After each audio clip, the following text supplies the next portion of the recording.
Imagine que este móvel precise ser reformado. Se ele for reformado, não necessariamente precisaremos passar verniz ou chegarmos ao mesmo tom da madeira que está aqui.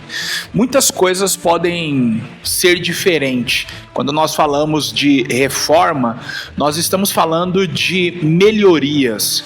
E aí a cor pode mudar, os materiais que chegarem para sustentar esta mesa não necessariamente precisam ser de madeira, pode ser de ferro. Agora, se eu disser para você que vamos realizar uma restauração nessa madeira, nesta mesa, o que vem à sua mente? Não apenas uma melhoria qualquer, mas uma intencionalidade em voltar ao estado original. E com isso nós teremos que ir atrás da mesma madeira, nós teremos que ir atrás do mesmo verniz que aqui foi passado originalmente, porque quem olhar deverá ter a sensação de estar diante de um móvel novo e não apenas melhorado, mas com todas as suas características originais. Essas são as diferenças básicas entre reforma e restauração. Olhando para a Bíblia, nós também encontramos um agente restaurador, e este é o Espírito Santo. A palavra restauração você não vai encontrar, mas regeneração sim. Regeneração é uma doutrina bíblica e teologicamente compreendemos como a ação do Espírito Santo em nós logo após a nossa resposta positiva à pregação do Evangelho. Só é possível ser regenerado pelo Espírito Santo aquele que um dia recebeu Jesus como seu único e suficiente Salvador. E se nós olharmos muito bem, regeneração é a ação do Espírito Santo em nos tornar tal qual éramos antes do pecado. É exatamente sobre isso que nós vamos falar hoje. Chegamos à lição de número 9, senhoras e senhores. Já entramos em março. 2026 está passando assim e por isso você não pode perder tempo. O título da nossa lição é Espírito Santo, o Regenerador. Eu sou o pastor Lucas Gomes, você está no MPcast, a mentoria para professores. Isso não quer dizer que este conteúdo é organizado e preparado apenas para professores da IBD. Ele é sim organizado para os professores dos jovens e também dos adultos. Em outros dias da semana nós postamos aqui o conteúdo, mas também a você que é aluno da IBD, porque acompanhando o conteúdo você chega mais preparado no domingo para interagir com o seu professor e contribuir com o crescimento da sua IBD. E obviamente você que não é aluno da IBD por diferentes razões, eu tenho certeza que você é um amante das Sagradas Escrituras. Então fica por aqui, todo o conteúdo foi pensado e organizado para você também. Antes de qualquer coisa, eu preciso pedir a você, se até aqui o que já foi dito fez sentido, deixa o seu like e nos ajude a bater a meta deste trimestre, que é 4.000 inscritos. Toda aula, toda semana, pessoas novas chegam por aqui e eu tenho certeza que falta você, porque mais de 70% das pessoas que acompanham o conteúdo no YouTube não se inscrevem. Então, aproveita agora, pega o seu celular, se inscreve aqui no canal, nos ajude a chegar a 4.000 inscritos até o final desse trimestre. Os comentários são seus, então se você quiser, você pode comentar, você pode interagir. Em momento oportuno, nós iremos responder você e, enfim, expandir aí as ideias que você trouxer.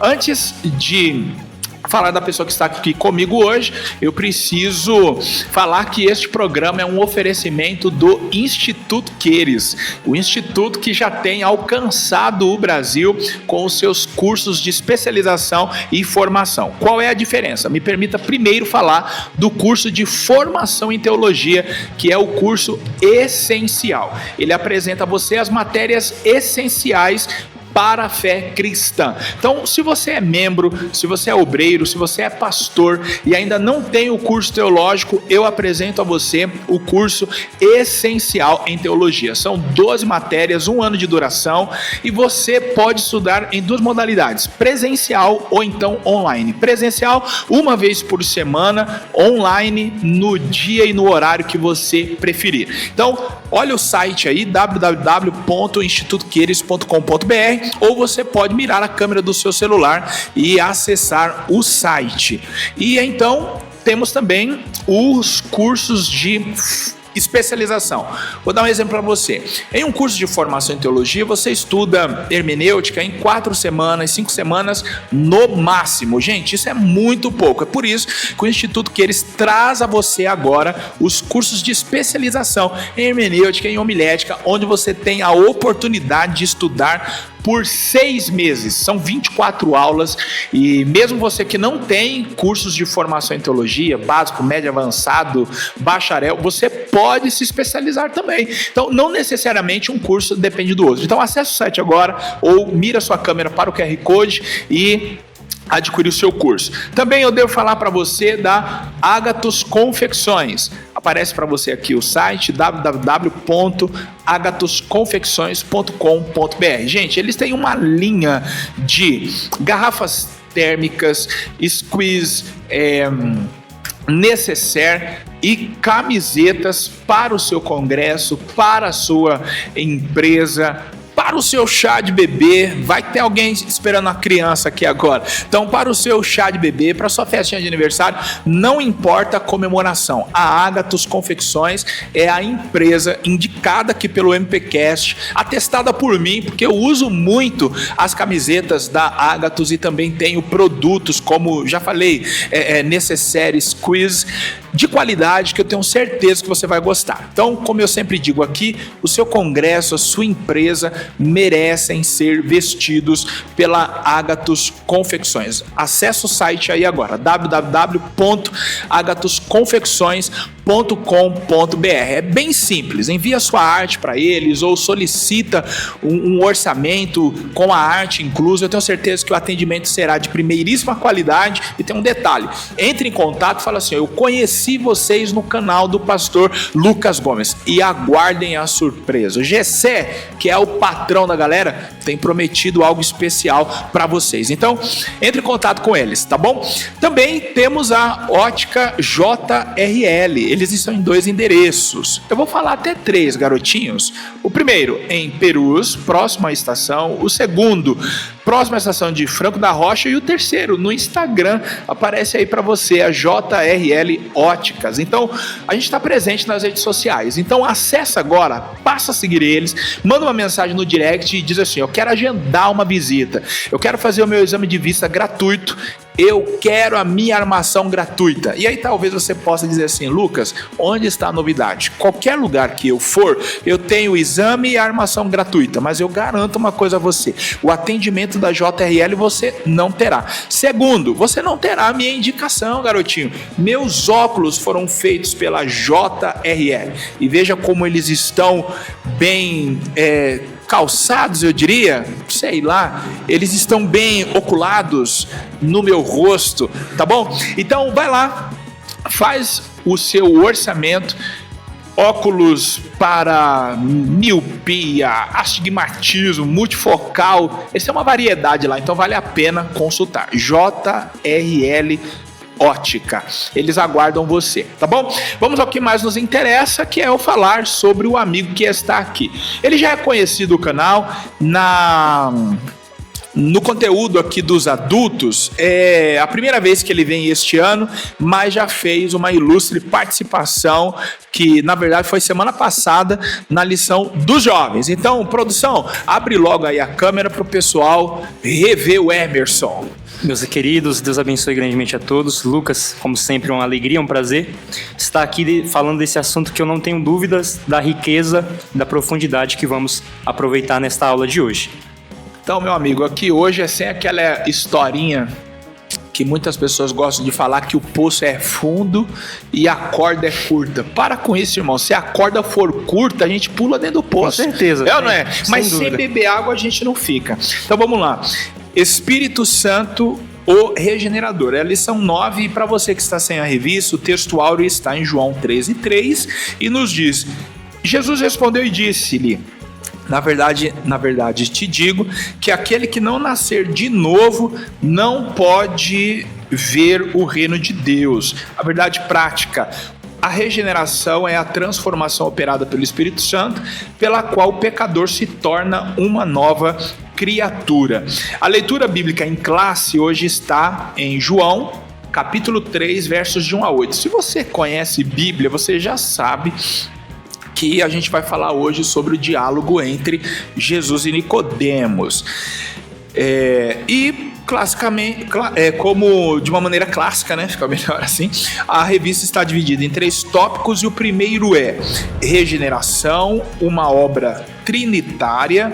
O segundo tópico tem por título a natureza espiritual da regeneração. E o terceiro e último tópico, sinais do novo nascimento em Cristo. Meu amigo Emerson, para quem está te vendo agora, o Emerson é um jovem estudante de teologia, eu diria que já um grande ensinador, e por isso está conosco aqui hoje para compartilhar o seu conhecimento. Então vamos para o primeiro tópico, regeneração, uma obra trinitária. Então nos ajude a entender, e aí ao professor, ao aluno que vai se debruçar sobre esse conteúdo no próximo domingo, o que é a regeneração, meu amigo Emerson.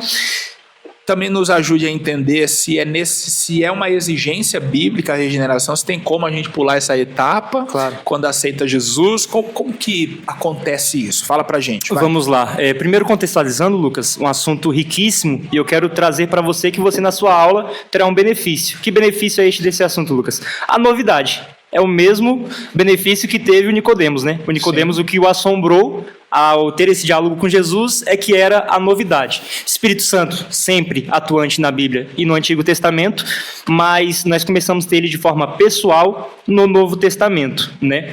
E aí, hoje nós vamos abordar o assunto e perceber que ele está intrinsecamente ligado, diretamente ligado, a obra da regeneração de uma forma específica. É interessante a gente abordar já de início, assim como na revista, a etimologia desta palavra, porque vai ser um casamento de um verbo com um advérbio, que no caso a palavra ela é formada por geneto, que também traz do Gênesis, origem, começo, e também do anotem, que é um advérbio que dá sentido para apontar para cima, trazer de cima, olhar para cima, do alto. Então, quando nós olhamos que Jesus está apresentando essa palavra para o Nicodemos, ele olha e fala bem assim: você precisa nascer de novo.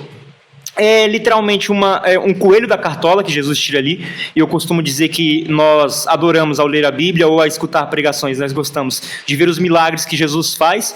Alguns se aprofundam também nas pregações que Jesus pregou, mas esse texto, para mim, tem uma importância muito relevante, porque ele funda uma doutrina da igreja. Este texto, este contexto, o capítulo de número 3 de João, ele funda uma nova doutrina para a igreja, né, que havia de se iniciar. Quando nós falamos de regeneração, Lucas, acabei de trazer o sentido da palavra, nós entendemos o sentido de nascer do alto, nascer de cima. Então, nós não podemos somente só ficar no raso do que o texto nos apresenta, pensando que o texto está somente falando sobre nascer de novo. Porque o Nicodemos, ele faz esse questionamento. Ele fala, peraí, o nascer de novo, e ele faz a interpretação errada. O nascer de novo é eu voltar para o ventre da minha mãe, eu já grande, voltar para dentro da barriga, passar pelo mesmo processo das dores, da minha mãe ter as dores e me dar a vida. Então ele acredita que o nascer de novo é repetir um ato que já aconteceu. Sim. Como você introduziu ao assunto na introdução, não é isso. O nascer de novo aqui não é só nascer de novo, mas é ter um novo nascimento, isso sim, mas é um nascimento diferente. É o nascimento de uma origem diferente, é o nascimento de um lugar diferente. Nós percebemos que essa obra aqui, ela não é externa. Nós podemos até mesmo afirmar que não está no nosso plano, o plano físico, do que tocamos e do que olhamos. abrange o mundo espiritual. A regeneração, ela abrange para o mundo espiritual e está totalmente ligada ao interior, ao espírito. Eu acho isso importante, porque normalmente, Lucas, quando nós falamos sobre obras do Espírito, nós entramos no Novo Testamento, quase sempre se apegamos aos mesmos textos de Atos, e Atos ali ele traz uma aplicação maravilhosa, que são os atos do Espírito, mas em sociedade, em igreja. São ações massivas, são ações coletivas, o que é muito bom, e nós percebemos que as pessoas, os crentes, eles se apegam a isso, e é relevante. Nós precisamos realmente propagar isso, clamar por avivamento, mas nós precisamos também nos aprofundar nesse tipo de doutrina aqui, a doutrina da regeneração, porque está falando de algo que não é massivo, está falando de algo que não é coletivo, mas está falando do mais importante, que é do indivíduo, o quão isso é importante no indivíduo, o quanto é importante nascer de novo, o quanto é importante nascer do alto. E aqui você precisa entender que é algo muito relevante, porque nem todos vão nascer do alto. Eu quero pedir licença para o Lucas para a gente já começar abordando alguns textos do próprio Evangelho de João. Quando nós pegamos aqui no capítulo de número 1, João faz toda aquela apresentação do verbo. E eu quero também falar da forma que João apresenta o Espírito Santo. Porque a forma que o João apresenta o Espírito Santo é totalmente relevante para o assunto que nós estamos falando. Porque João, literalmente, ele quer mostrar o Espírito Santo como o regenerador. Como o regenerador. Quando nós pegamos o Evangelho de João, você pode acompanhar comigo, o Evangelho de João, capítulo de número 1, nós vamos começar a aplicar.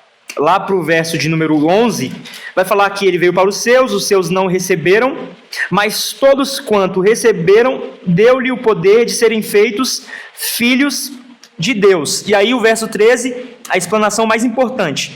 Os quais não nasceram do sangue, nem da vontade da carne, nem da vontade do homem, mas de Deus. Nós mais à frente vamos falar do trabalhar do Pai na regeneração, mas aqui é importante que o Evangelho, João está deixando claro, Jesus deixa claro, que não é um trabalhar físico. A regeneração não é um trabalhar físico, não é que você vai nascer de novo e aí ter outro rosto, ou ter outras orelhas, olhos, que vai ter alguma mudança física em você, alguma mudança estética, mas o trazer da regeneração é, além de nascer de novo, nascer de outro lugar, nascer de uma nova origem. E aí nós percebemos que vem literalmente ligado a uma transformação do ser humano, que inclusive é a verdade prática da lição que nós estamos estudando, né? A transformação do Espírito naquele que o recebe. Então, quando nós percebemos que isso transforma o ser humano, que isso muda o ser humano,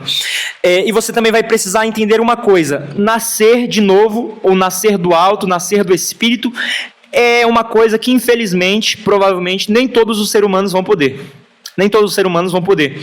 João classifica aqui já no capítulo de número 1. Ele fala, aqueles que receberam, tiveram a oportunidade, o benefício de serem chamados filhos de Deus. Então, regeneração, vamos separando por parte, mais importante de tudo, a regeneração, ela está aplicada àquele que é filho de Deus, aquele que é cristão, aquele que nasceu para o reino de Deus, aquele que se converteu, aquele que inclinou-se para Deus, aquele que aceitou o favor da graça de Jesus Cristo. Então perceba que é uma frase que eu nunca esqueço do pastor Juliano Fraga. Ele fala que aquele que nasce uma vez, morre duas vezes, né? Que no caso é a morte do espírito e a morte carnal. Mas pelo contrário, aquele que nasce duas vezes, nascimento da carne e o nascimento do espírito, esse morre só uma, que é a morte física, mas não alcançará a morte espiritual. Então o Espírito Santo, a partir do momento que ele entra para fazer essa regeneração, ele te dá uma nova vida. Então, dentro de tudo que eu falei, eu quero resumir isso em ter uma vida nova. Ter uma vida nova, ter uma novidade. Eu não quero só que você pense que você nasceu de novo, mas eu quero que você pense que você nasceu de um lugar diferente. Agora você nasce diretamente de Deus. Agora você tem acesso ao reino e a todos os benefícios do reino de Deus. A origem é nova, o caminho é novo e o destino também. Sem dúvida, sem dúvida. Nós vamos falar mais à frente sobre a herança que o Espírito nos dá. E eu também queria enfatizar, Lucas, referente à questão da transformação. Da transformação. Você percebe que o Espírito, a partir do momento que ele entra, ele transforma algumas coisas. Mas o mais importante, volto a enfatizar o texto de João 1,11. é que aqueles que estavam perdidos se tornaram filhos de Deus. Então imagina você mudar de categoria, você mudar de classificação a partir do momento que o Espírito entra em você. Você automaticamente parte de um plano para outro. Em um momento você era perdido, em um momento você não tinha salvação, em um momento você estava destinado ao inferno, e por outro momento o Espírito Santo entrou e agora você, como o Lucas acabou de falar, tem um novo destino. Agora você tem um novo endereço, você tem uma nova localização. Então essa mudança, ela acontece de uma forma gritante no mundo espiritual. No mundo espiritual. Eu quero apresentar para vocês também que, como eu disse, o Espírito ele tem diferentes formas de trabalhar. Então o Espírito, nós sabemos que o Espírito ele consola, o próprio João vai apresentar isso, o Espírito ele capacita, Lucas vai falar isso, por exemplo, no seu capítulo de número 4, quando o Espírito vem sobre Jesus para uma missão. Então o Espírito ele capacita, o Espírito ele consola, o Espírito ele intercede. Nós só precisamos entender em qual momento ele faz cada coisa, em qual momento ele faz cada coisa. Então, quando nós olhamos para a obra da regeneração, o Espírito ele faz isso a partir do momento em que eu aceito a Jesus Cristo, o Espírito entra na minha vida. A partir do momento que eu reconheço que eu sou pecador, que eu não posso me salvar, que por mim não tem meios e nem intermédios, mas que por Deus, pela sua graça, pela sua misericórdia, eu posso estar dentro deste grupo, os salvos, aqueles que estão destinados à salvação. Então o Espírito entra a partir desse momento. Uau, nossa, deu para perceber aí que o homem veio cheio hoje, hein? Muito bom. Eu estava aqui fazendo algumas anotações a partir de uns ganchos que você nos trouxe, para não me esquecer. Você comentou aí sobre 3 pneumatologias, ou na verdade não 3 pneumatologias, né? Porque a doutrina é uma só, mas 3 maneiras de explicar a pneumatologia, ou de entender o Espírito Santo. E aí é importante para você que está nos acompanhando já anotar essas coisas. Desde a primeira aula eu tenho pedido a você para reservar um caderninho e estar acompanhando sempre com Bíblia e caneta, porque aqui parece a faixa de Gaza, irmão. É tiro para todo lado, então você precisa estar pronto para não perder nada. Então, 3 maneiras aqui o Emerson nos apresentou de entender a pneumatologia a partir de 3 apóstolos. Então nós temos aí no Novo Testamento a pneumatologia lucana, paulina e joanina. Sim. Onde está a diferença? O Emerson já falou aqui, eu só organizei aqui conforme a teologia mesmo entende. Então, quem é o Espírito Santo para Lucas? Para Lucas, o Espírito Santo é o agente capacitador. Sim. Então ele busca o homem para capacitar. E aí ele deu exemplo aqui de Jesus sendo capacitado do seu ministério, e nós podemos acrescentar aí muitas outras ações, porque Lucas ele não fala do Espírito Santo só em Atos. Sim. Ele fala também no Evangelho. Eu até diria que se não soubéssemos que o autor de Atos é o mesmo autor dos evangelhos, ao ler nós pegaríamos ali o estilo, as intenções, o olhar, sim, porque ele foca também no Espírito Santo no evangelho. E aí ele mostra no capítulo 4 a capacitação de Jesus após o batismo, a capacitação de Maria para gerar. Sim. E por aí vai. A própria dos apóstolos, né? No último capítulo do seu evangelho, Lucas dá ênfase também à capacitação dos apóstolos para a grande comissão também. No capítulo 24, você está falando? Exatamente. Isso, né? Ficar em Jerusalém, até que do alto seja revestido de poder. 24:49, se não estiver enganado. E aí em Atos ele dá sequência a isso. Então, a partir das lentes de Lucas, a gente entende que o Espírito Santo ele é o agente capacitador. E aí você comentou sobre buscarmos avivamento. Não está errado, como ele falou. Mas o problema é nós acreditarmos que o Espírito Santo deve vir apenas para capacitar. Ele é mais do que isso, e a gente aprende isso com Paulo, né? Então, dentro da pneumatologia paulina, que é diferente da de Lucas, quem é o Espírito Santo? Ele é o agente do relacionamento entre o cristão e o Pai. Então, se nós lermos Romanos 8, por exemplo, nós vamos encontrar textos como este daqui, que nos diz assim. Romanos 8 ele é muito impactante dentro dessa questão do relacionamento, mas o capítulo 8, verso 14 nos diz assim, ó, porque todos os que são guiados pelo Espírito de Deus, esses são filhos de Deus. Então, o apelo de Paulo aqui é que você se relaciona com o Espírito Santo ao ponto de ser guiado por ele. Então, você fala o que agrada, o que é ordenado por ele, você pensa, você se comporta tudo como o Espírito Santo quer. Com qual objetivo? Ser amigo de Deus. Isso é muito forte. No capítulo 8 aqui de Romanos, Gálatas 5:22, nós falaremos um pouco mais adiante sobre o fruto do Espírito, mas é uma ação do Espírito em nós que nos permite então produzir. Então, o Espírito Santo está presente na teologia paulina. E aí, por último, você nos trouxe a pneumatologia joanina. E aí, quem é o Espírito Santo na ótica de João? É o agente de transformação. Sim. E a gente precisa entender que isso também acontece em etapas. Ainda pegando o gancho no que nós já começamos a falar, Lucas, separando dessa forma, como você disse, Paulo apresenta o Espírito Santo como agente de santificação e Lucas como um agente de capacitação. Quando nós pegamos essas três doutrinas, ou essas três visões sobre o Espírito Santo, a de Lucas é a que mais vai mais parecer, vai ser mais próxima ali da doutrina no Antigo Testamento do que o Espírito Santo fazia. Sim. Ele vinha, enchia, e aí diante desse enchimento nós realizávamos atos, ações que glorificavam a Deus. E isso é maravilhoso. Só que João, ele literalmente quer apresentar um Deus conosco, um Deus próximo, um Deus junto. E aí João, ele vai mostrar que Deus, ele está interligado, o Espírito Santo, ele está atuante na vida do ser humano. E aí é por isso que eu e você nós já fizemos essa observação de que o Espírito Santo ele faz diversas coisas no ser humano e no homem. E João, ele quer mostrar por quê? Porque o Espírito Santo parte de uma pessoa. Da mesma forma, Jesus, ele apresenta o Espírito Santo como companheiro, a partir do momento que ele fala bem assim, acredito que no capítulo de número 14, ele fala que ele iria, mas que viria outro por lugar. Quando nós fazemos a observação literalmente mais prática possível, ele está falando bem assim, ele anda com os discípulos, ele come com os discípulos, ele anda para cima e para baixo com os discípulos, ele está querendo dizer bem assim, vocês não vão perder essa companhia. Sim. De quem está com vocês, de quem ensina vocês, de quem acompanha vocês, de quem consola vocês não vão perder essa companhia. Não é porque eu vou que vocês ficam órfãos, não é porque eu vou que vocês ficam sozinhos. Não, o Espírito Santo vai vir um outro consolador, vai vir outro paracleto, ali ele usa a linguagem, né? Outro advogado, outra pessoa para estar defendendo vocês, para estar junto de vocês.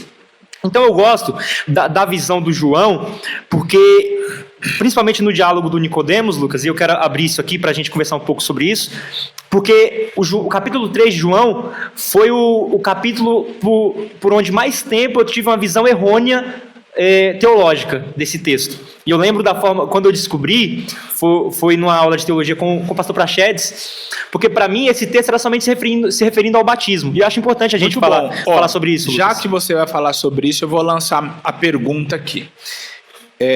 Na sua primeira exposição, nos ajudando a entender e definir regeneração, você falou sobre ser impossível uma pessoa... Eu também falei, e você expandiu mais essa ideia, sobre ser impossível uma pessoa que não aceitou Jesus ser regenerada. Então você complementou dizendo que só é possível para uma pessoa que recebeu Jesus primeiramente. E aí cabe a pergunta aqui agora, porque quando Jesus diz aqui, ó, no capítulo 3 de João, versículo 5, na verdade te digo que aquele que não nascer da água e do Espírito não pode entrar no reino de Deus. As pessoas têm de fato essa compreensão que o nascer da água, ele está se referindo ao batismo. Então, você já vai entrar no assunto, a pergunta é a seguinte: o novo nascimento acontece no momento do batismo? É ali que realmente eu recebo Jesus ou ele acontece antes? Vamos lá. A gente precisa compreender que o que é o batismo? Batismo é confissão pública. Batismo é uma confissão pública. Então, sendo bem sincero e assim, bem prático, Lucas, aquele que está descendo as águas, intencionado, e olhar e falar, não, agora eu nasço de novo, nós precisamos entender que esse nascer já aconteceu. já está acontecendo no caso, né? Nós falamos que são coisas gradativas. Então esse nascer de novo já está acontecendo. A água ali que Jesus se refere neste texto não é a água batismal. Nós entendemos ali que ele está usando uma tipologia ou uma referência à água da vida, a palavra de Deus que dá vida para o ser humano. Então nós entendemos que esse nascer, ele não está somente interligado ao que acontece na água. Na água você tem a confissão pública, você está mostrando publicamente que você renuncia uma vida velha, uma vida antiga, e que agora diante das pessoas você aceitou e você decidiu que você não quer mais a vida antiga que você tinha. É até interessante, por isso que alguns até brincam, né, que você morre ao descer as águas ali, você morre, porque literalmente, quando nós entendemos esse nascer, ele está ligado à figura da gravidez, né, Lucas? Ou melhor, à figura do parto. O batismo está ligado à figura do parto. A partir do momento em que o descer nas águas e o voltar das águas está ali trazendo a sentido do descer uma sepultura e do vir novamente, é ato simbólico. Mas aquilo ali espiritualmente aconteceu o nascer de novo a partir do momento que o Espírito entrou. Então eu me converti, eu aceitei a Jesus, eu reconheci Ele como meu único e suficiente Salvador. O Espírito já está fazendo uma regeneração em mim. O Espírito já está produzindo a nova criatura. O Espírito, ou melhor, já pôs em mim a nova criatura, né? O batismo é apenas a confissão pública, certo? Muito bem. Então nós compreendemos aqui muito bem. Primeiro a gente recebe Jesus como Salvador, imediatamente somos regenerados pelo Espírito Santo. A partir daí o segundo ato é o batismo nas águas, para que haja essa confissão pública de arrependimento. Emerson, para a gente finalizar o primeiro tópico... Perdão, Lucas, só antes da gente finalizar, eu quero, para tudo que a gente acabou de falar, vamos basear um texto, por favor. Sim. É o texto de 2 Coríntios, o seu capítulo de número 5. Vamos lá. 2 Coríntios, capítulo de número 5, para a gente basear toda essa reflexão que a gente fez em um texto para ficar mais claro para você. Capítulo 5. Capítulo 5, versículo 17. Se você puder ler para a gente, por favor. Então vamos lá. Assim que se alguém está em Cristo, nova criatura é. As coisas velhas já passaram, eis que tudo se fez novo. E tudo isso provém de Deus, que nos reconciliou consigo mesmo por Jesus Cristo e nos deu o ministério da reconciliação. Então, esse texto, né, Lucas, para a gente concluir esse tópico, ele está literalmente trazendo a temporalidade do momento em que a nova criatura nasce. Ele fala, está em Cristo, nova criatura. A partir do momento que você está em Cristo, é uma nova criatura. E aí a gente vai sempre voltar para o mesmo texto, para a mesma ocasião do ladrão da cruz, né? Do ladrão da cruz. Não teve tempo para batismo. E o mandamento é que aquele que crer e for batizado será salvo. Né? Mas nós sabemos que ele não teve esse tempo, não teve essa ocasião. Mas aí é um complemento. Exatamente. Tipo assim, é o que nós falamos, uma confissão pública. Uma demonstração pública, mas está pregado lá de uma cruz e reconhecer que aquele homem é o único que pode te salvar, já é uma confissão pública. E ele já tinha feito essa confissão. Sim. Olha que curioso, né? Ele não desceu às águas, mas a confissão pública ele fez no momento em que ele diz: este nenhum mal fez, mas nós fizemos, ele não merece estar aí, nós merecemos. Até arrepiante, né? Eu arrepiei aqui também, eu percebi você. É curioso porque os evangelistas, Mateus e Marcos, mostram que os dois estavam ofendendo Jesus na cruz. E aí Lucas é o único a mostrar que ele, de repente, se arrepende. E o de repente aqui não foi ocasional, eu já vou explicar porque eu acho isso tremendo. Ele muda o discurso, e aí ele vai lá e diz assim: você aí, por que está falando dele? E aí, quem colocaria a mão no fogo por um condenado? Eu tenho certeza que ele conhecia Jesus. Sim. Ouviu alguma mensagem, porque a temática central do ministério de Jesus ele traz ali, ele vai lá e fala assim: lembra-te de mim quando entrares no teu reino. E Jesus só pregou sobre o reino. Então, no mínimo, ele tinha ouvido um sermão de Jesus. E aí ele reflete sobre isso na cruz. E por que eu disse que não foi ocasional essa ação? Isaías 53 diz assim, que pelos transgressores intercedeu. Imagina. Exatamente. Se a oração de um justo, diz Tiago, pode muito em seus efeitos, quanto mais a oração do próprio Filho de Deus. Sim, e isso que você fala, Lucas, é tremendo, porque falar sobre os transgressores, a gente precisa entender, devia ser 3 cruzes no caso, né? É por isso que uma pertencia a Barrabás. Aí nós vamos entrar em questões etimológicas de Barrabás, o significado do nome e tudo mais, mas nós entendemos ali que Jesus estava pagando um crime na cruz. Jesus estava pagando um crime na cruz. Mas a grande questão, a maior questão é que ele não era o criminoso. Ele não era o criminoso, mas ele estava pagando um crime na cruz. Estava pagando algo que feriu, algo que foi errado, o erro de alguém. Ali está sendo pago o erro de alguém. Só que eu acredito que é isso que choca o ladrão da cruz. Ele olha e fala bem assim, ele está passando por um processo, está fazendo algo que literalmente não cabia a ele. Tipo assim, é o fato do merecimento, é o que você disse. Ele disse, ele não merece, mas ele está fazendo. Certo? Então ali ele vê a oportunidade de salvação. Porque ele fala, se ele está morrendo no lugar do Barrabás, ele pode estar morrendo no meu também. Se ele está morrendo no lugar de todo mundo aí que está ofendendo e criticando, ele pode estar morrendo no meu lugar também. Então ali ele enxerga a oportunidade da salvação. E como nós dissemos, também da confissão pública, né? que é o mais relevante. Ali ele prova a conversão dele. Ali ele prova ser uma nova criatura a partir do momento que ele faz esse reconhecimento. Então acho que esse primeiro ponto fica bem claro. Qual momento nascemos de novo? Qual momento somos nova criatura? A partir do momento em que nós escutamos a palavra, temos fé para professar que Jesus Cristo é o Filho de Deus. O que eu ia dizer sobre finalizarmos o tópico... Curiosamente, o texto de 2 Coríntios 5, 17 até contribuiu para o raciocínio, é sobre o quarto subtópico do primeiro, que é o Espírito como agente de regeneração.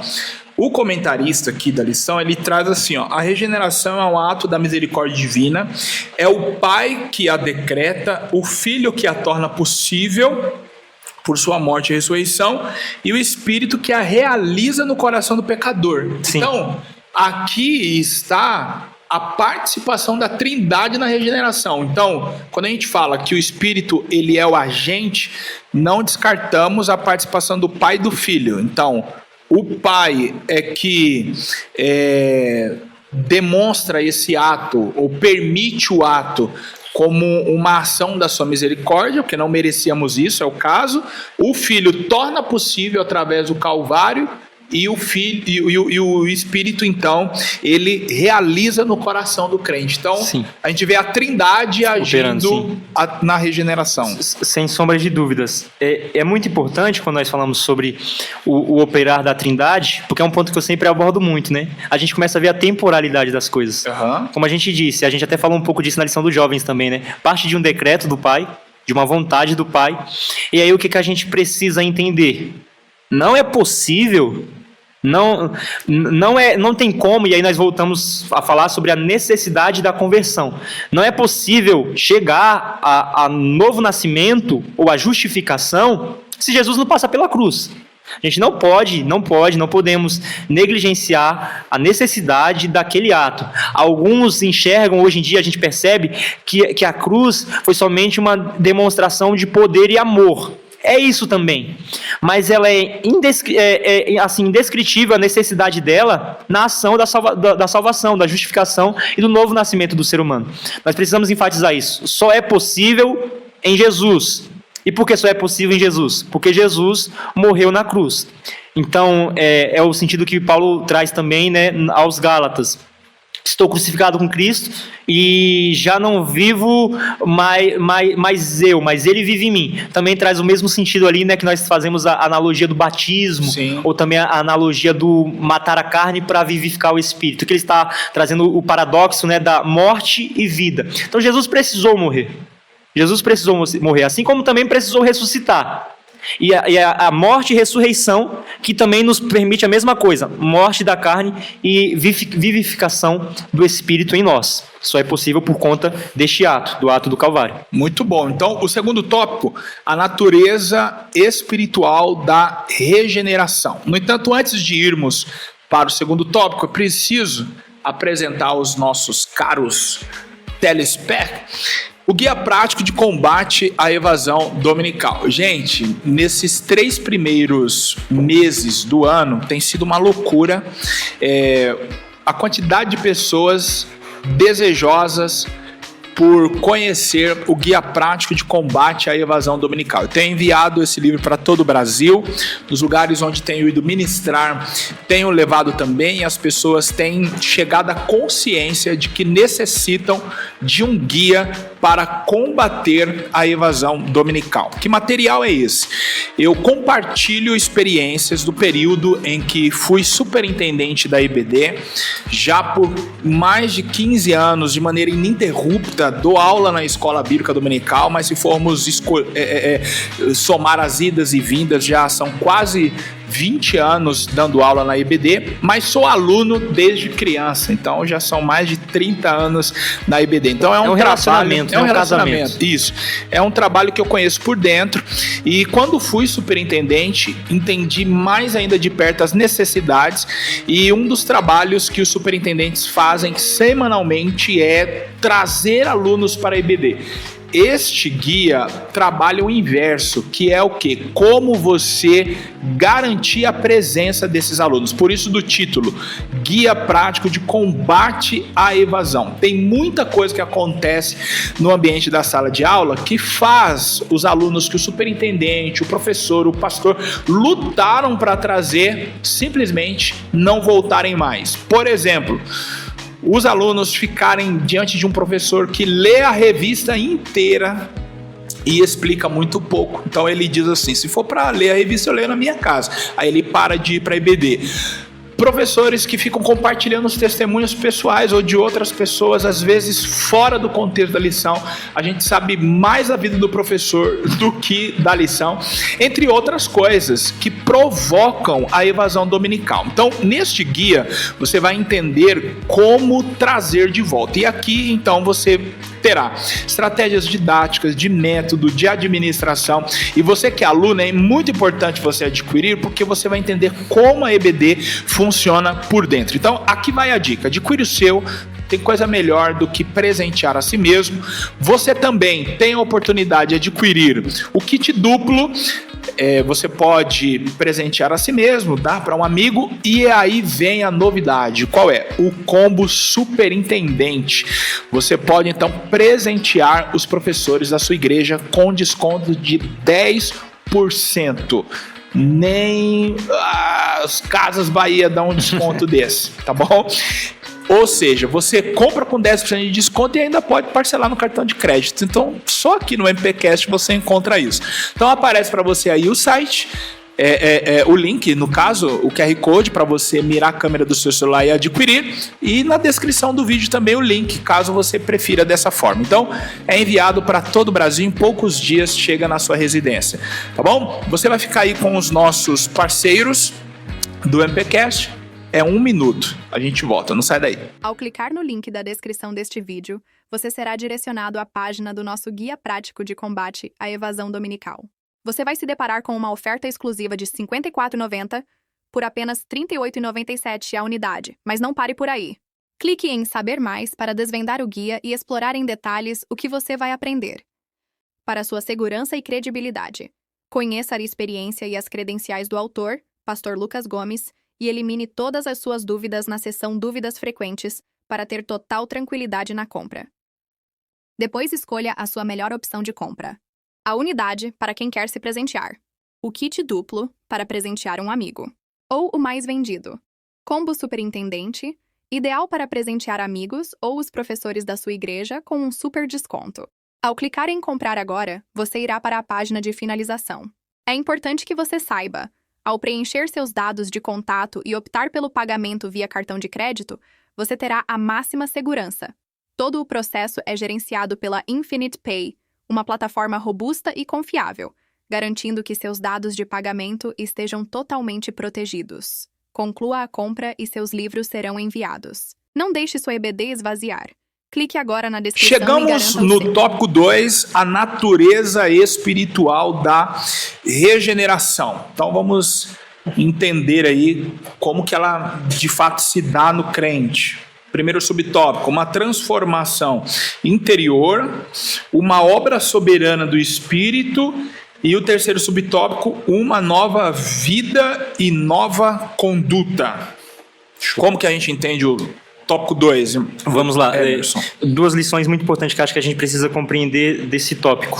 Volta no que a gente já falou um pouquinho sobre a forma que o Nicodemos enxergou. Né? O Nicodemos ele enxergou de forma física. Foi assim, não, então eu volto para o ventre da minha mãe.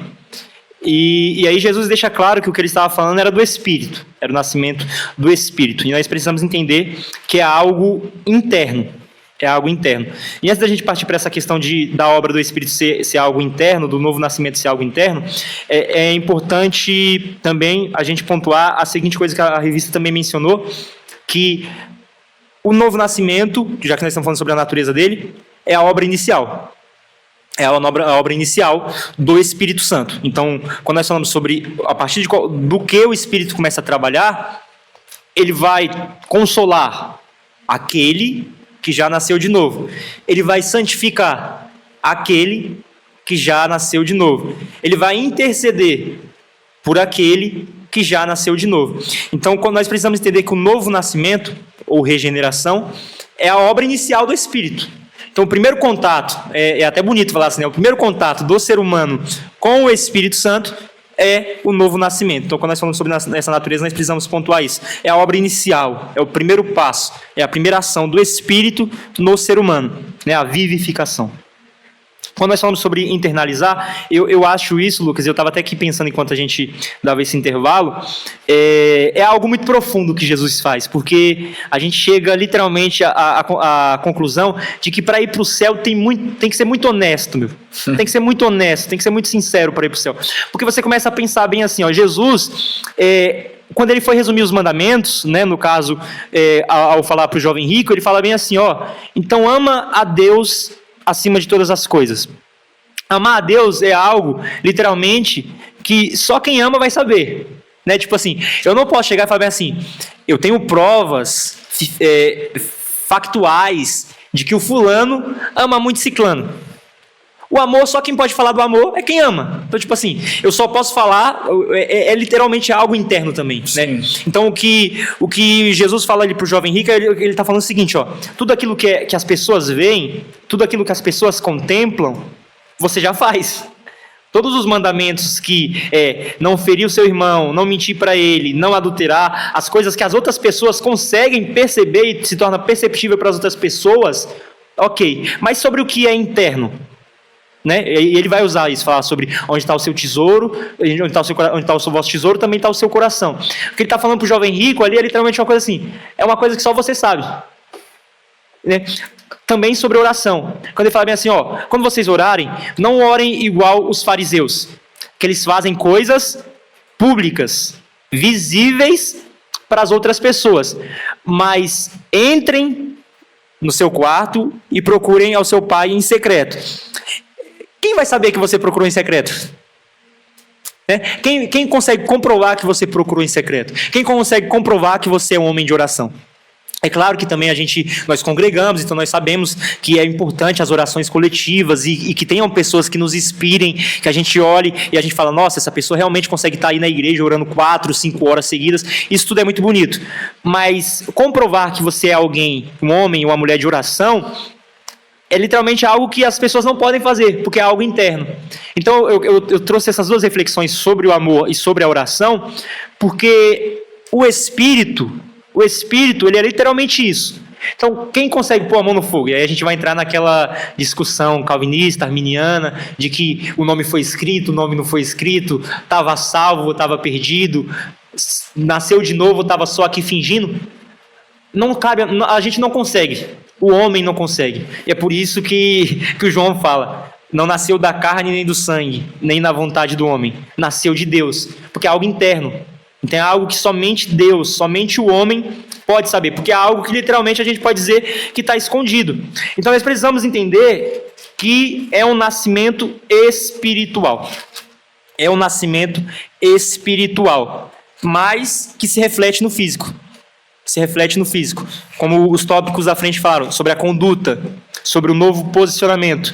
E aí que eu acho muito bonito nessa parte, Lucas, o trabalhar do Espírito Santo de forma interna. Porque nós aqui acabamos de falar sobre coisas secretas, sobre coisas que os homens não têm acesso. E não é muito o Espírito Santo, tipo assim, que mostra quando a gente erra. Porque para pensar, quando a gente falamos dos pecados escondidos, dos pecados secretos. Para pensar nisso, Lucas. Não tem ninguém te vendo, ninguém sabe o que você está fazendo, ninguém contemplou o seu erro, mas aí você para sozinho e reflete e fala, meu, o que eu fiz foi errado, hein? O que eu fiz desagradou a Deus. O que eu fiz literalmente não agrada a Deus. Então, para pensar, não tem ninguém te acusando. Não tem ninguém te acusando. Mas por você ser uma nova criatura, o Espírito Santo automaticamente te faz enxergar isso e você, de certa forma, você mesmo se acusa. Você fala, meu, errei, falhei, invejei, cobicei, desejei. Então, literalmente... é um trabalhar espiritual, é um trabalhar internalizado dentro do homem. Muito bom. Eu estava aqui me mordendo, pensei, será que o Emerson não vai tocar nesse assunto? Para não parecer que eu vou confrontá-lo, mas aí você falou, frisou bem sobre a transformação interna, e aí a frase que te salvou aqui... me justificou. Nos 45. É uma transformação interna que reflete no físico. Muito bom. Muito bom. Então eu quero só acrescentar. Por quê? Não que eu fosse confrontando, é isso. Sim. Eu acredito claro. exatamente nisso. Sim. É que eu não queria que transparecesse isso, mas aí você soltou a frase que me dá o gancho. Tem muita gente que comenta sobre isso. Ela vive o evangelho de uma forma secreta e aí ela não aceita uma correção, uma orientação, porque aí ela diz assim, a transformação é interior. Então ela acredita que externamente ela não precisa demonstrar nada, porque a transformação é interior. E aí ela se esconde no fato de muitos terem demonstrado uma transformação externa, mas o interior ainda está corrompido. Aí ele vai lá e fala assim, mas tá vendo o fulano ali, ó, o que adianta transformar-se fisicamente, mas internamente permanecer do mesmo jeito. Então ele se defende nisso. E aí, o texto que quero ler é Mateus 7, a partir do versículo 15. Jesus está no seu clássico Sermão do Monte, falando sobre os falsos profetas, e ele diz assim, ó, acautelai-vos, porém, dos falsos profetas, que vêm até vós vestidos como ovelhas. Então ele está falando do exterior, mas interiormente são lobos devoradores. Aí veja, Jesus está condenando uma aparência fictícia. Então eles estão vestidos de religiosidade, mas eles não foram transformados pelo Espírito. Aí o versículo 16, para não dizer que é só importante a transformação interior e a exterior não importa. Aí ele vai lá e diz assim, ó, por seus frutos os conhecereis. Porventura colhem-se uvas dos espinheiros ou figos dos abrolhos? Assim toda árvore boa produz bons frutos e toda árvore má produz frutos maus. Não pode a árvore boa dar frutos, não pode a árvore boa dar maus frutos, nem a árvore má dar frutos bons. Toda árvore que não dá bom fruto, corta-se e lança-se no fogo.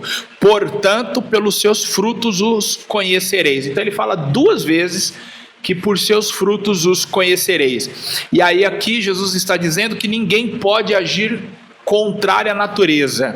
E aí, conectando com o que ele falou a Nicodemos no capítulo 3, quem é nascido na carne é carne, quem é nascido do Espírito é Espírito. Então, quem nasceu de novo no Espírito, ele não vai conseguir agir contrário à sua natureza, os seus frutos, as suas ações. E aí aqui não é os mesmos frutos do Espírito de Gálatas 5:22. É importante fazer essa diferença. Aqui Jesus está falando de ações. Então, as suas ações não vai contrariar a sua natureza. Então, a partir do que você faz, a partir da maneira que você se comporta, eu identifico que você nasceu de novo. Agora, Você pode, por um momento, fingir? Você pode, mas você não vai conseguir sustentar isso por muito tempo. Ele fala mais isso no mesmo capítulo que você leu, mais à frente ele fala, uma fonte não consegue produzir água limpa e água suja. Uma máquina de café não vai fazer suco de uva, não é? Então, é exatamente o que a gente falou sobre isso, Uma máquina de café não vai fazer. É exatamente sobre isso. Eu acho que dá, hein? Uma máquina de café, eu acho que dá. Fala. É exatamente sobre o que a gente falou sobre evidenciar. Jesus nunca, a gente precisa entender, Jesus ele não condenou a oração pública. A gente não pode achar que Jesus condenou a oração pública. Ele condenou a vanglória que era usada para realizá-la. Sim, sim. Né? E aí a gente começa a entender que, tipo assim, eu acredito assim, Lucas, o crente espiritual, ele se prova, o crente de oração, ele se mostra, o crente com unção, o que tem o dom, ele se mostra no momento que é necessário.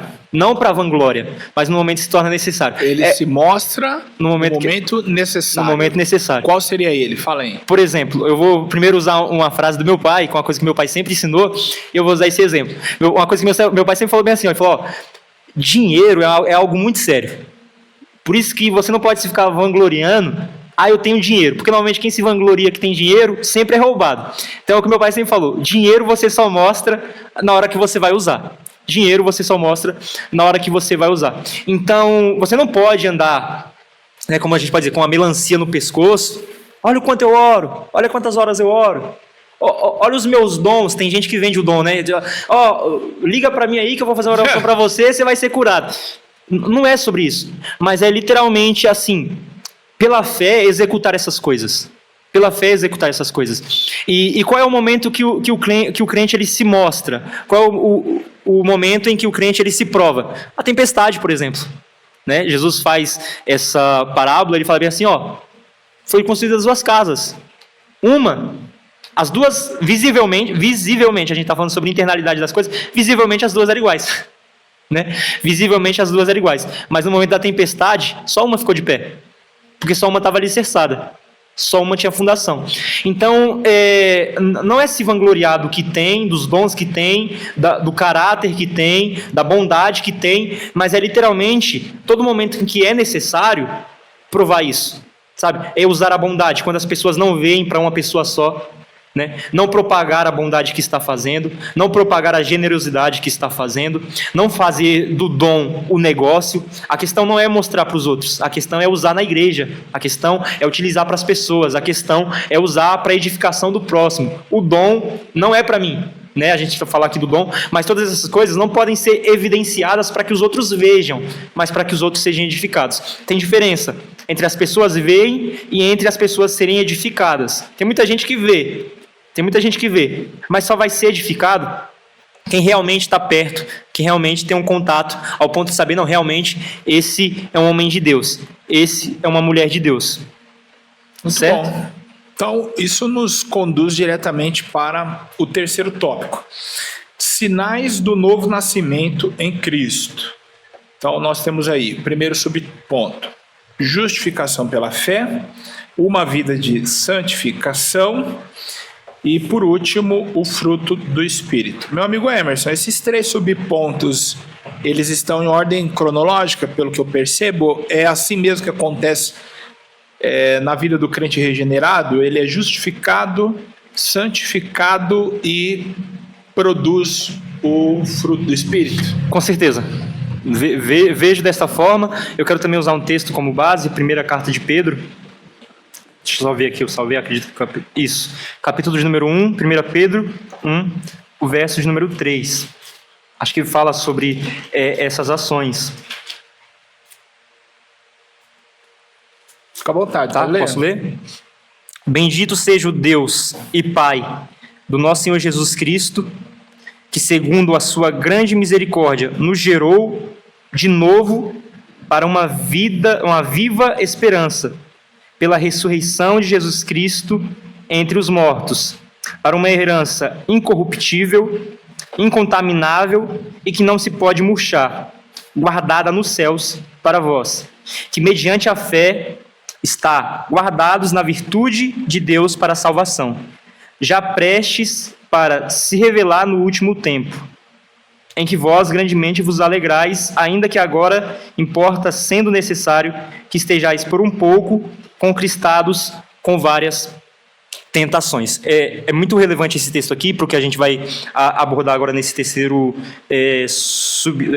tópico, Lucas, porque a gente começa a falar sobre a questão, vai falar aqui sobre a questão do fruto, sobre a questão de uma nova vida e nova conduta e uma vida de santificação. Primeiro sobre a gente falando sobre, no caso sobre a justificação pela fé, certo? Primeiro subtópico, justificação pela fé e depois a vida de santificação.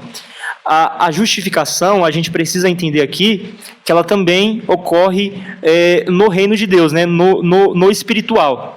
Então, assim, você está justificado do pecado, né? Do pecado.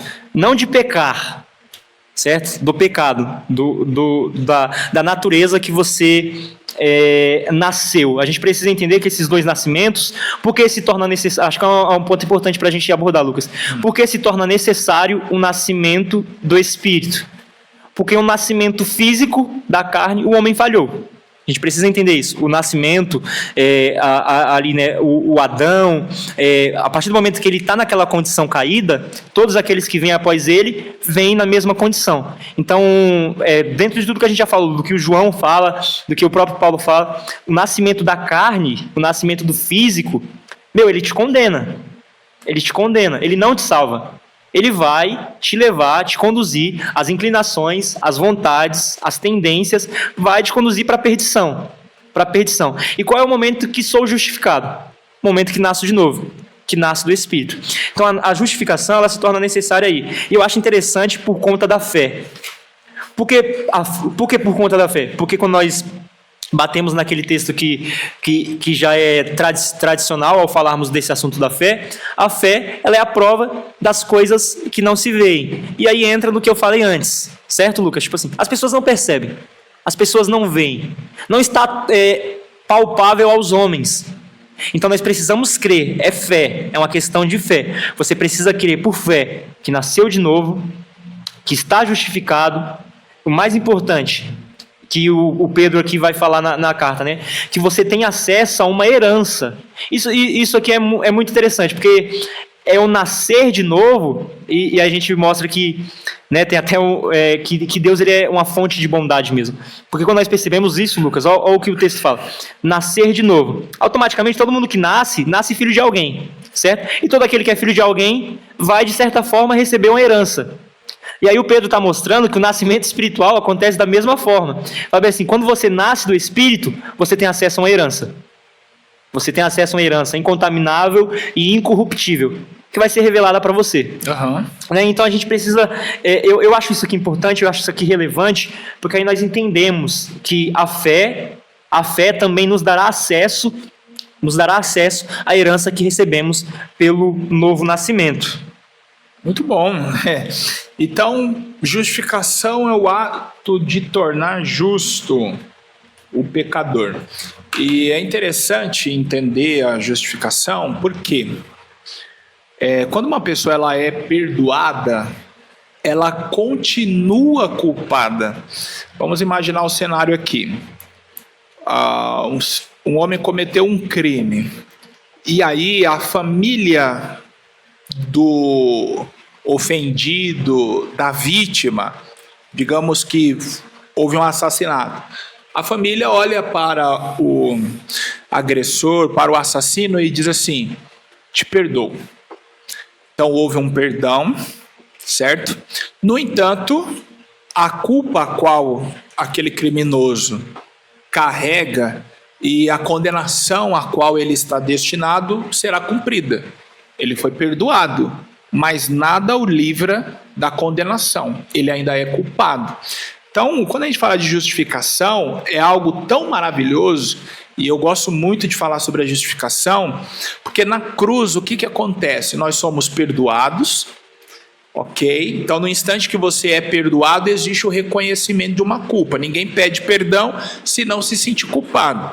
Então, você foi perdoado, depois você é justificado, então você recebe a justiça de Cristo e ele toma os seus pecados. Aí é nesse momento que você é livre da condenação. No entanto, o juízo é executado em quem? Em Cristo. Então a vontade de Deus ela é cumprida igualmente. A diferença é que não é você que a sofre. Uau, não é isso? Exatamente. O que você pode nos falar sobre o segundo ponto aí, A que vida é de santificação. essa vida de santificação? Você entende a santificação também como um processo ou como um ato único? Aí, Processo. e aí, processo. Processo. É gradativo, né? A gente precisa entender que é algo contínuo. Que é algo contínuo. Por exemplo, Jesus, o Apocalipse fala isso sobre... Acredito que seja o Apocalipse, talvez eu esteja confundindo, mas aquele que é limpo, limpe-se mais. E aquele que é sujo, se suje mais. Então, qual é a questão? Qual é a questão da santificação? É manter limpas as vestes, certo? É manter pura as vestes. E então a gente começa a entender que a partir do momento que o Espírito está em mim, eu não posso desprezá-lo ao ponto de fazer tudo o que eu fazia na outra vida. Então não faz sentido nascer de novo e viver da mesma forma que eu vivi antes. Não faz sentido nessa vida eu replicar o que eu fiz na outra, certo? É como você trocar de roupa e sujar de novo, entendeu? E aí você vai usar o Espírito como uma máquina de lavar. Aí você vai ficar nessa, não, sujei e lavo, sujei e lavo. Mas você precisa entender que a salvação é o cuidado de não sujar. Uau, sim. É o cuidado de não fazer.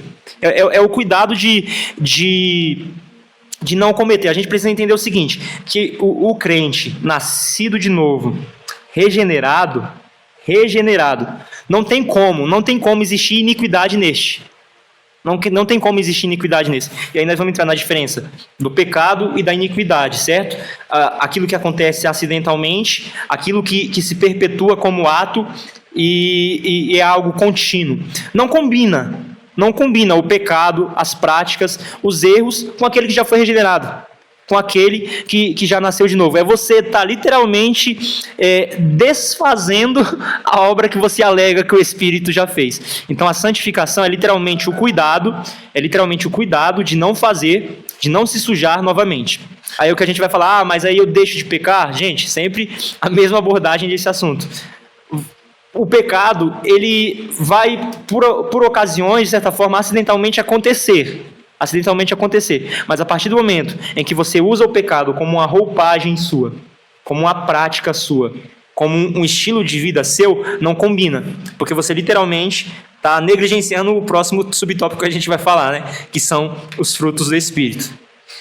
O texto é Apocalipse 22:11. Quem é injusto, faça injustiça ainda. E quem está sujo, suje-se ainda. Quem é justo, faça justiça ainda. E quem é santo, seja santificado ainda. É outro texto, agora João, concordando com as palavras de Jesus lá em Mateus 7, nos informando que ninguém age contrário à sua natureza. Sim. Versículo 12, eis que cedo venho e o meu galardão está comigo para dar a cada um segundo as suas obras. Então, será galardoado, obviamente, aquele que é justo e age conforme a sua natureza. Se santifica. Quem é santo e age conforme a sua natureza. Aí o versículo 14 diz assim, bem-aventurados aqueles que lavam as suas vestiduras no sangue do Cordeiro. Como diria... um pregador dos anos 2000, se o sangue lava, ele também deve enxaguar, né? Com certeza. Ai, Jesus. Bom, então a última parte desse tópico nos fala sobre o fruto do Espírito. O que você pode nos falar sobre isso, meu amigo? Porque tem muita gente que fala sobre os frutos. Não leu o texto direito. É o fruto. O que é isso? O que o fruto tem a ver com a regeneração? Vamos lá. Acredito que o melhor exemplo que eu possa usar seja algum tipo de marca. O que é marca? Marca é uma identidade. Dentro dessa marca, ela pode produzir várias coisas. Por exemplo, se nós olharmos para uma marca de camisas, ela pode produzir um moletom, pode produzir uma regata, pode produzir uma manga longa, certo? Mas a marca é uma só. Então, quando nós olhamos para o fruto do Espírito e a evidência, a atuação do mesmo, a gente está... Me permita interromper você para frisar. Você foi uma iluminação do Espírito Santo na sua mente para definir o fruto dessa forma, ou você viu isso em algum lugar, leu, ouviu em algum lugar? Eu pensei no intervalo enquanto a gente bebia água. Sério? Ali, com certeza. Você viu aí como que ele definiu o fruto? Uma marca, ela produz várias coisas, no entanto a marca é a mesma. Então, independente de ser uma camiseta, uma calça, a marca é a mesma. É a mesma. Gostei. Então a gente precisa entender então, isso. independente de ser o amor, a paz, a longanimidade, a fé, o domínio próprio, é fruto. É fruto. É isso. É um marca. único fruto, exatamente. Tá. É literalmente da identidade. E eu gosto muito disso, da identidade, porque foi o que Jesus fez com a figueira. Por que Jesus amaldiçoou a figueira? Porque a figueira não produz, literalmente. Ela tem aparência, mas ela não produz. E é como se Jesus estivesse dizendo: eu preferia que você produzisse e não se divulgasse do que você se divulgar e não produzir nada. Nossa. Então, qual é a grande questão nesse texto, Lucas? O fruto do Espírito é dar identidade para o cristão. Então, o que eu falo? Vamos supor que o fruto, a palavra, o fruto, literalmente é a marca. E aí você olha alguém sendo longânimo, e aí você fala: isso veio do fruto. Olha, eu vou ter que interromper você, embora eu procurei fazer isso aqui poucas vezes, porque você já se adiantou no assunto e eu quero voltar em um ponto que você falou sobre a figueira estéril. Um dia eu ouvi um pastor, hoje ele já dorme em Cristo, falando sobre que ele preferia uma pessoa não convertida dentro da igreja do que uma pessoa não convertida fora. E eu conhecia alguns pormenores da vida dele e existia uma certa mágoa nele porque o filho dele fez parte do departamento da mocidade, mas foi duramente criticado por alguns posicionamentos e condutas suas. E em razão desses confrontos, ele acabou se afastando, saindo da igreja, e até o presente momento, até onde sei, ele não voltou para Jesus. Então o pai carregava essa questão como se não tivessem cobrado, não tivessem ali confrontado, o filho dele ainda estaria na igreja. Então é melhor uma pessoa não convertida na igreja, porque a qualquer momento ela pode ser transformada e é muito mais difícil isso acontecer a pessoa estando fora da igreja.